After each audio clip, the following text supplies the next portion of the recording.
Welcome to Insight e-learning course. I'm Fiaz Abbas, and in this video we are going to talk about to write and proofread your text. Well, I'm going to show you an easiest way. Get some text from anywhere. As you get it, right-click on any complex word that comes on the way. From the pop-up menu, in the synonym, choose any suitable word and replace the existing word like this. Continue changing all the complex words. Continuing and changing the words would remove all the existing plagiarism.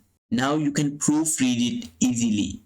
Just go to the review command, click on it, and choose spelling and grammar. Click on it. As you can see, there is no spelling and grammar error. What if there were someone? I hope you know the solution how to remove grammatical and spelling errors, as we have learned it in the previous class. Now I'll come to the course content file and hit the proofreading of text. In the next lecture, we will talk about how to find and replace the words. See you.